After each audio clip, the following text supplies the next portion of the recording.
Grave digger, Tampa Bay, we off the chain. We ain't worried about a thing. We looking for another. Hey, yeah, that's right. We won 30 to god doggone 17. This your boy JB, aka Spoken. Let's go ahead and get into it. So yeah, we are 9-3 officially, and we have now eliminated the Saints and the Panthers. All right. So here it is, right? So Tom Brady was 38 for 51, 368 yards, 4 touchdowns, 1 interception. I will say, I'm tired of Tom Brady throwing, even though he's the GOAT, I'm tired of him throwing interceptions at least 6-7 games straight. I want to see him go, at least another 2, 3, 4 more games without an interception. That's just Tom Brady. That's just me. But Chris Godwin, 143 yards, 15 receptions. Shout out to him. He was a little banged up, but he did his thing. He came back and did his thing. We got Mike Evans, 7 for 99 yards. Rob Gronkowski, that's shout out to Robbie G, my dog. Rob Gronkowski, 4 for 58 yards, 1 touchdown. And Ndamukong Suh, 2 sacks. Vita Vea, 2 sacks. Cam Gill, 1 sack. Devin White, 7 tackles. Winfield, 5 tackles. Now, Bruce Arians said that, nobody runs against us. I don't care who you are. That's what he said. He said nobody runs the ball on us. Well, the Falcons got a good old run game done against us.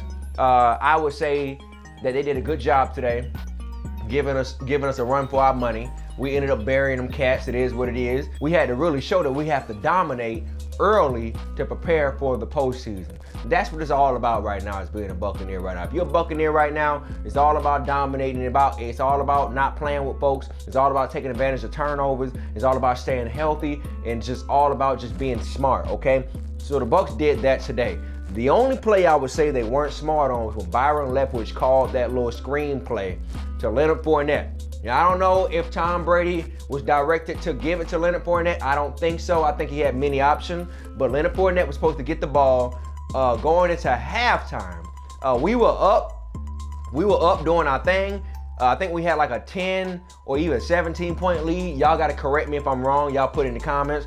But we ended up having it being like a 3-point lead coming out of halftime, and that made me really, really mad. But overall, man, I can say the Bucs did a good job today, man. The wide receivers played their heart out, okay? They played their absolute hearts out. If I had to give a game ball, I would give it to Chris Godwin. That's who I would give it to. Of course, Rob Gronkowski was a difference maker as far as getting the points on the board. But, at the end of the day, man, we got it going. Oh, and also shout out to Leonard Fournette for that first touchdown that we got with the one-hand grab, and he brought it back in. Man, I couldn't ask for much, man. I couldn't ask for much more. That's what it's all about right there, man. So, Chris Godwin got a good moss in over the guy.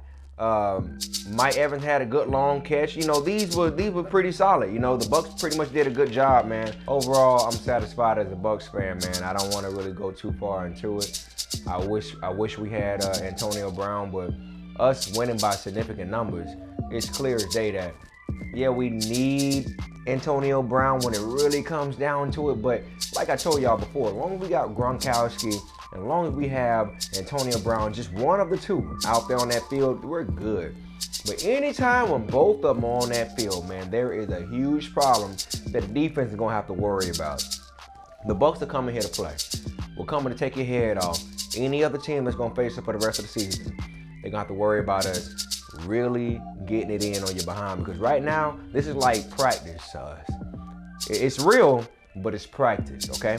It's practice because we're practicing on how to really run our plays for the postseason and how to get to the Super Bowl.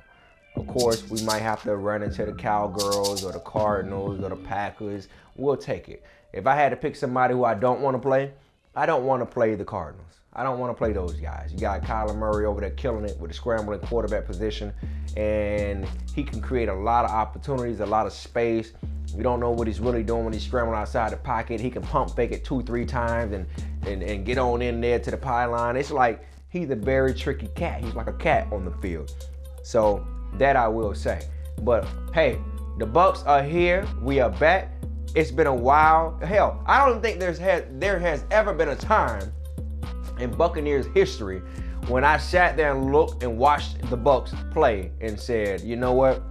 I expect a beatdown on this game, this game, this game, this game, and this game. Even we had Warren Sapp and John Lynch and Rondé Barber and not Chidi Hanasu. Oh my gosh, you know you're a real Bucs fan when you say that name.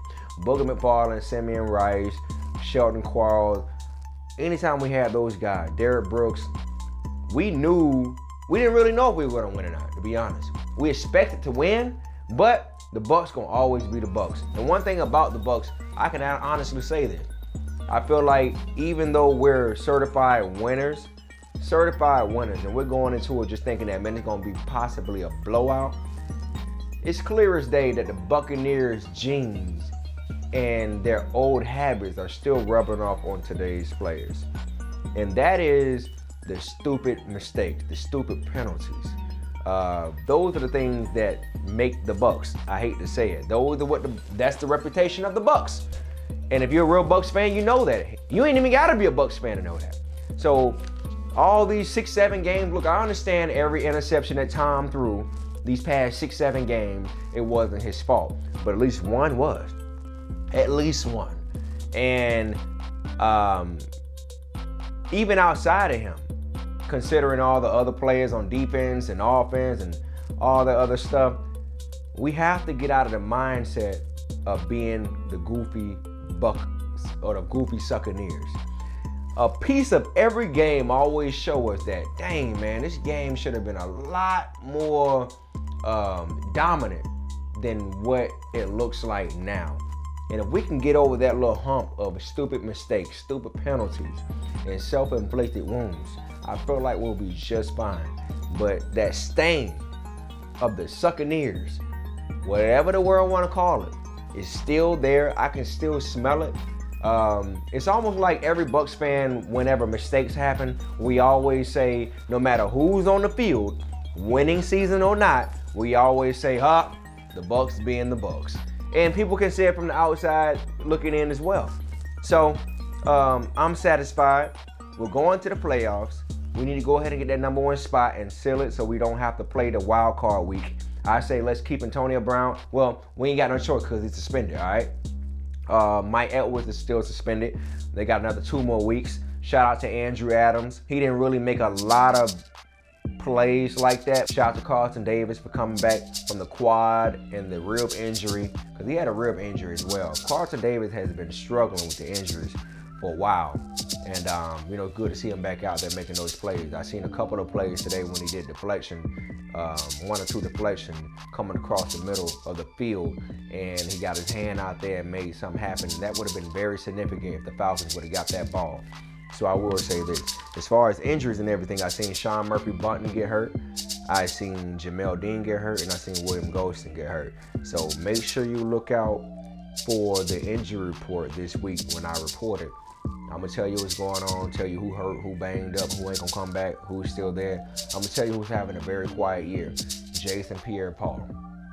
Okay, I'm gonna be real with you. I don't see him being with the Buccaneers maybe a year, maybe 2. If we win the Super Bowl, he might come back again. But I don't know if he's going to return. I think he's pretty banged up. It's clear as day. He's out there playing, but he would have to tell you how he feels.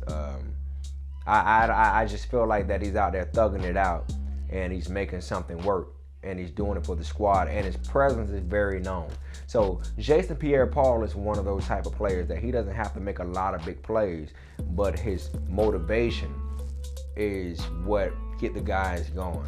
His mouthpiece is what get the guys going. His drive is what get the guys going. So I say shout out to Vita Vea. My boy got 2 sacks today, 3 sacks for the year. I'm very proud of my dog. And shout out to Ndamukong Suh, the veteran. Why not shout out that guy? But overall, Bucs World, we did it. Bucs World, we did it. We are now basically kind of in that autopilot championship zone. And I want to keep it going. I don't want to go backwards, even life after Tom Brady. I feel like now the Buccaneers have to now set a standard, and we're setting that standard. And hopefully, with the new quarterback that we have, Kyle Trask, or maybe any other quarterback that comes that comes along, hopefully they can kind of keep that ball rolling, because I don't expect us to be a losing franchise with or without Tom Brady. I don't expect it for the next 3 to 5 years.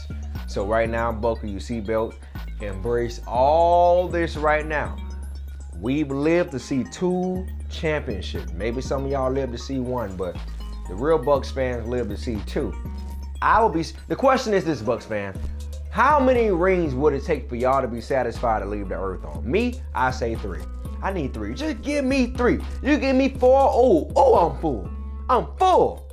Full as ever. Full as a motherfucker. I said it. Yeah, that's right. I let it out. But man, you give me 4 championships before I get up out of here, I'm full. I will be fine.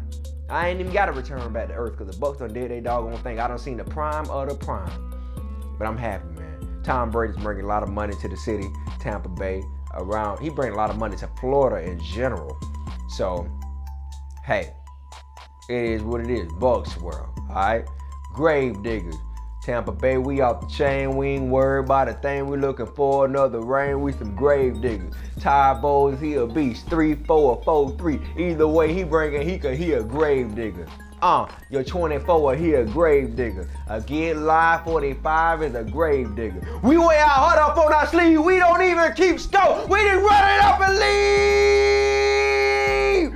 Bucs world. Get out of here, boy. It's our house. Grave diggers, Tampa Bay, we off the chain. We ain't worried about a thing. We looking for another ring. We some grave diggers. Ty Bowles, he a beast. 3-4 or 4-3. Either way he bringing heat, cause he a grave digger. Hey, yo 24, yeah, he a grave digger. Get Live 45, he a grave digger. We wear our heart up on our sleeve. We don't even keep score. We just run it up and leave.